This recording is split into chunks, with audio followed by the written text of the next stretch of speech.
All right, guys, I just want to welcome back to the Everything College Football podcast. Today, me and Nick here, our 2024 preview and prediction for the NC State Wolfpack. One of this coaching staff, Dave Duran's been in the lead role since 2013, 81-58 record. Second year for offensive coordinator Robert Anae, and then Tony Gibson. He's been in his defensive coordinator position since 2019. 4 straight 8-plus win seasons for the Wolfpack. Looking at this offense, it was a unit that at times sputtered, but I think overall kind of disappointed with Brennan Armstrong reuniting with Anae. We thought he was just going to come over and take things over for the Wolfpack, and that just didn't really seem to be the case. He had a pretty solid outing on the ground as a runner, but as a passer, less than 150 yards per game, only 11 scores to 7 picks. And now you're going to throw in a guy in Grayson McCall who's kind of similar in terms of skill set. A dual threat player with great mobility, quick decision maker that protects the ball. Doesn't have much arm strength, but can really shine in the intermediate game. Played in a non-traditional offense, though, at Coastal Carolina. Ran the option game very well. This is a guy who can make plays, should tailor the creativity for this offense around his abilities. How much strength do you think is left on the table for McCall, Nick, a guy who's kind of forgotten about, who was, somewhat a star at CCU, was once considered the next big thing in terms of a transfer portal pickup. Quite hasn't turned out like that as he's now here at NC State. This could really work him and Anae. Things did not work out great for Brennan Armstrong last year. Now you plug in and roll the dice again with Grayson McCall, who previously was linked with a transfer to Auburn at one point in time, but that didn't work out, I believe, due to academic issues. It seemed like he overstayed his welcome at Coastal Carolina, and sort of that, excitement with him and all the draw was kind of really died out now. It seems like he's really fallen off compared to where he was in the past. In 2020, during the COVID year, where he really kind of broke onto the scene, he had 26 touchdowns to 3 picks and 2,400 yards passing, and had a better season in 2021 with a 73% comp rate and 2,800 yards passing, 27 touchdowns and 3 picks. At Coastal Carolina, tailed off a little bit with 24 touchdowns and 2 picks for 2,700 yards in 2022. And then last year's with a real drop-off. Didn't get to 2,000 yards, had 1,900 yards passing, 10 touchdowns, 6 picks. It really seemed to fall off there. Was also a really solid mobile quarterback with nearly 600 yards rushing in 2020 and 7 rushing touchdowns, plus 4 in 2021 and 6 in 2022. This could really be a boomer bust sort of gamble. I feel like a lot of people are not remembering that McCall ended up down there in NC State. I think he's a really fun, exciting quarterback, but I just don't know exactly how effective he's going to be anymore, and if he's kind of lost that magic that he once had. They plug him into the system here. This offense was not very good last year. It was way below expectations, as you and I both had for it, and now you plug McCall in and see what he can do. Can he take this team to new heights? I'm not entirely sure. Of course, you expect him to, compete in this running game that averages only $156 per contest. Armstrong, again, being the leading rusher. You look at the backfield, Jordan Waters arrives from Duke, a bigger back at 6'2", 214, with a lower center of gravity. Really gets through the line of scrimmage well, improved pass catcher, nice short yardage guy as well. So nice player there. Hollywood Smothers arrives from Oklahoma. He's only redshirt freshman. Kendrick Raphael played a good bit back half of this season. Was quite efficient. Solid room here, nothing crazy. They should get enough production, though, alongside McCall. Well, wide receiver KC Conception, who we'll talk about in a minute, will also get some rush attempts, considering he had 41 last year and ended up as the second leading rusher on this football team. What do you make of this backfield, Nick? Of course, assuming McCall is going to have, a lot of favorability in this ground attack, at least in terms of his ability to run the option. He's certainly not the fastest guy, the biggest or strongest, but he can be an efficient runner as well, and that certainly can help them in certain situations.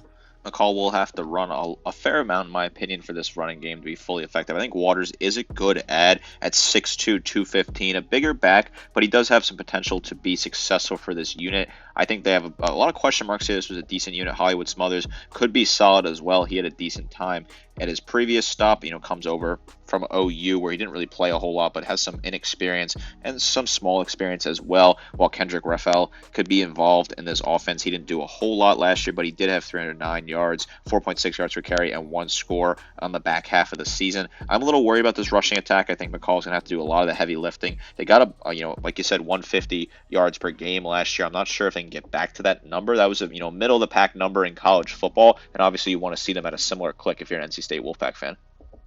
Now you look at this wide receiver group. Speaking of KC Conception, he's considered one of the nation's most underrated players, I would assume. High-end football IQ, great yards after catch abilities, showcases great twitch, and of course has that versatility. Had nearly 900 yards receiving last year, 10 touchdowns, was phenomenal as a true freshman. Alongside him, I think this is a very underrated room. Guys like Dakari Collins, who caught a few passes a season ago, transferring in. Nice size, 6'4", 212. Noah Rogers went to Ohio State for a year as a top 50 recruit, transfers back home. He went to high school about 20 minutes from Raleigh. Smooth route runner with great skills in traffic along with some body control. Wesley Grimes played plenty of snaps as an outside pass catcher for Wake Forest. He's going to occupy a backup role alongside top 120 recruits Terrell Anderson and Jonathan Paylor. We also have three-star Keenan Jackson. Pretty underrated room we have here, Nick, especially if this youth can get a lot of playing time early, which they should. You've seen that with Conception last year. He was a starter right away. You got a lot of young guys and some solid transfers as well. I think this is an incredibly underrated room. Extremely underrated room, in my opinion. I agree with that sentiment. Conception was really solid, 839 yards, receiving 11.8 yards to grab, and 10 scores for him last year. Dakari Collins as well had 212, 15.1, and 2 scores for him last year. Solid numbers. I think the portal ads were really good here. Rogers, incredible player. Didn't really work for him at Ohio State, but a really highly rated player coming over. Wesley Grimes was good at Wake Forest. I think it's a really solid ad, a guy that could really make things happen. Terrell Anderson is a really highly rated recruit. Keenan Jackson as well. Jonathan Paylor. Solid guys to get from high school ranks. This is a young unit, but I think a unit that's really talented. If their quarterback is playing well and getting the ball accurately to them, I think these wide receivers can do a whole lot with that.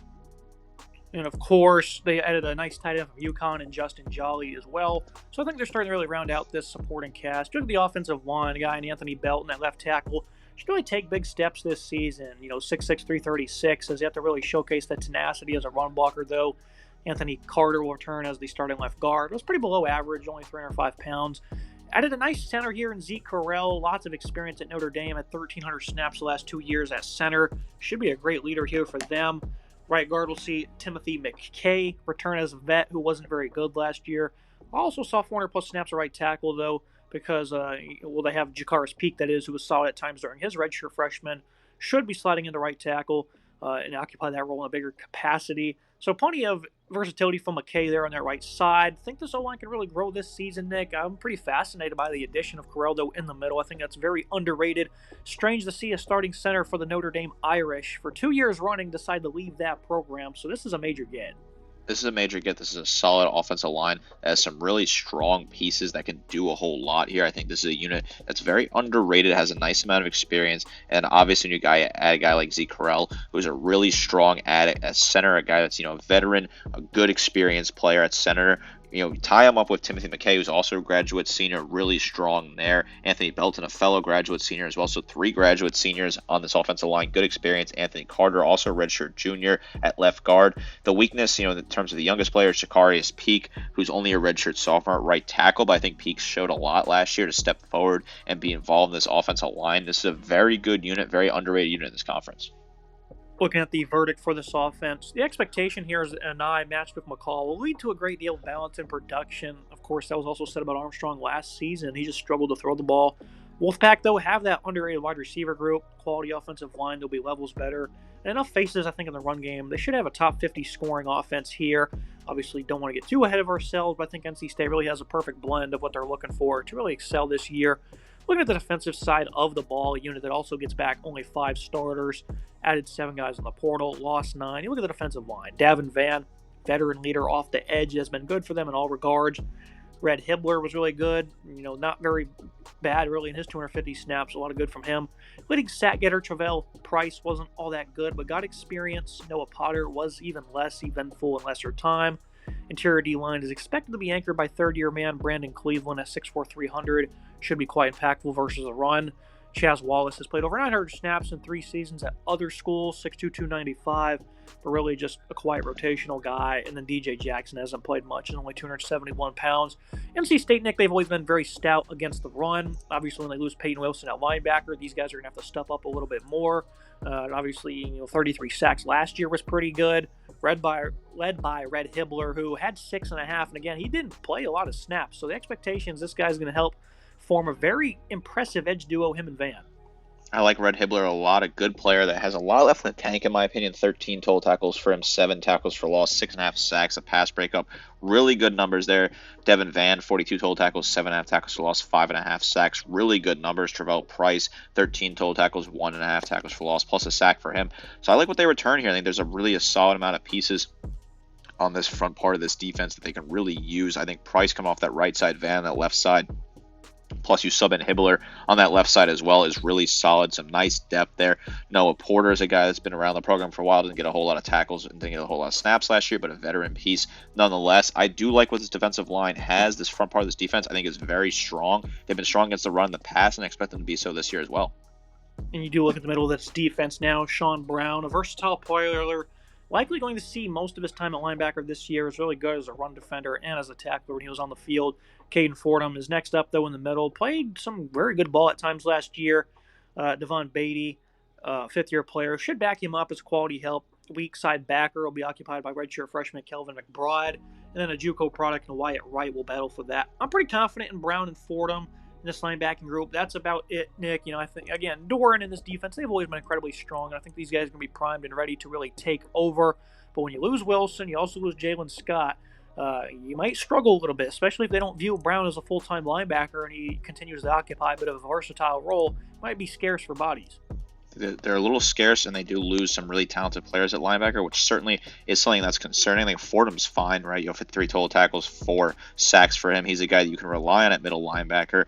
I feel like you have to, kind of commit to playing Sean Brown as a traditional linebacker more often than playing him elsewhere. I think that's going to be the best case scenario here. He had 66 total tackles, 5 tackles for loss, 2 sacks, 2 picks, 5 pass breakups. Very versatile player. But you got to commit to playing him at linebacker, I think, this year, just based off what they have in terms of the depth. Devon Beatty as well. He had 33 total tackles, 4 tackles for loss, 1 sack, 2 pass breakups to add a little bit more depth further down the depth chart for this team. They have to replace a lot. Kamal Bonner didn't play a whole lot last year, only played in 5 games, had a couple tackles. They got to replace Peyton Wilson, who's a really huge loss, and I'm not sure where that production replacement is going to come from.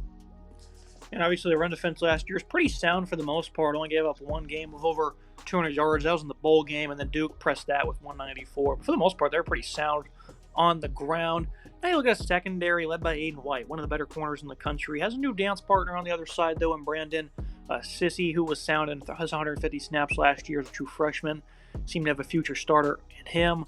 Corey Cooley transfers in after being a below-average reserve for Maryland in 3 years of service.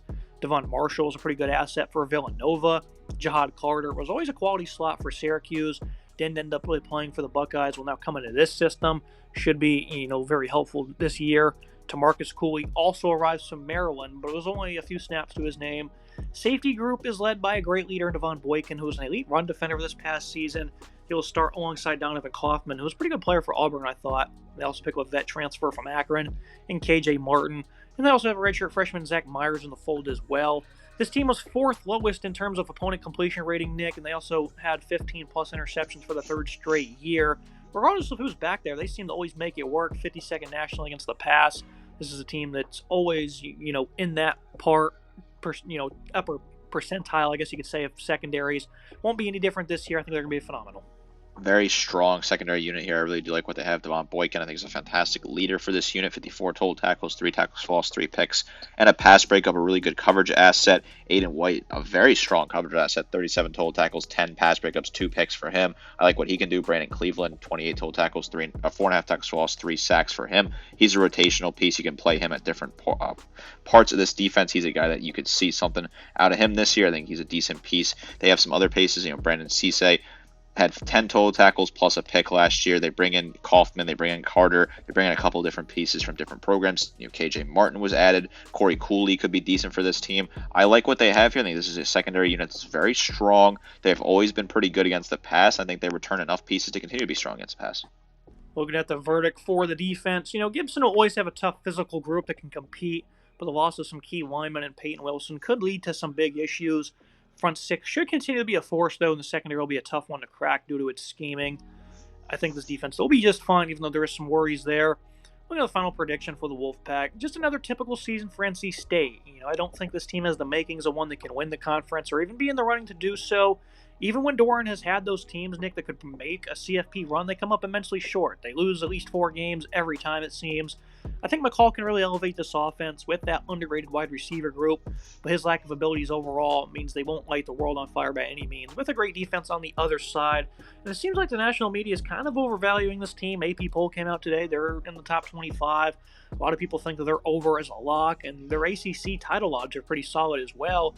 I just don't see that, Nick, and that's the reason why, is that I don't think they're ever going to do more than 8 or 9 wins in a season, and they're not going to even come close to doing so, even though Grayson McCall was a great player in the past. That was 4 years ago, Nick, it seemed, when he was really at his best, and now he takes a giant step up in competition. Again, I do think he'll provide plenty of good. It's not going to be great, though, and it won't elevate them to CFP level by any standard. I share some of your similar concerns. I don't think this team's a CFP contender. I think being ranked in the top 25 is a bit much. I do have them at 9-3, so I don't think the schedule is incredibly tough. Certainly playing Tennessee in a neutral site game is a difficult matchup on week 2, an underrated matchup in the grand scheme of college football. At Clemson, that's obviously difficult, but I do think they'll be able to beat Cal on the road. They will lose to Georgia Tech. I think that's a tough matchup for them. And I do have them being competitive with Syracuse as well. It's another game I think is certainly important to look at as a team that they could potentially lose to. I think Syracuse is a very strong team this year. I think McCall will be good, but I don't think he'll be great. I do agree with you. I think he's kind of past his best moments in college football. Dave Dorian's a very steady coach who's going to get you 8-9 wins. I just don't think this team will be able to get over the hump. A couple of years ago, this team was a popular pick for the CFP, and that didn't work out, obviously. I do like what this team has. I think the defense is good, not great. I think the offense is good, not great. A very team that's middle of the road that benefits from a pretty easy schedule, in my opinion, having them at 9 wins. I do like what this team can do. I think they're a very solid unit with good coaching and a very strong fan base down there in Raleigh. I am looking forward to watching this team, but I think we got to pump the brakes a little bit on winning the conference, making the college football playoff, and that sort of thing. Yeah, it will be a good opportunity, though, week 2 against Tennessee and Charlotte. I think right now they're 4-point underdogs, so obviously the books are valuing them very high. It'll be a great chance to impress and jump the rankings significantly. A team in Tennessee that's also pretty high up in the poll. So we'll see what happens with NC State, Nick. I just don't see this as the year, but I think it would be very exciting to watch if they could accomplish those things. Don't think it'll happen this season. And the losses we have them, we've picked, at least I've picked them to have, are to winnable games. Georgia Tech, Cal, and again Tennessee with the spread being so close, incredibly winnable games. So we could see them be on the upper tier of college football this year. Don't see it happening though. It's gonna be it for today's episode, Nick. As always, appreciate joining me, breaking down a interesting, exciting, but pumping the brakes on an NC State football team. Looking forward to seeing what this team can do this year. I think it's a very talented roster that's looking to hit some new heights. Just like, comment, subscribe. See you next time.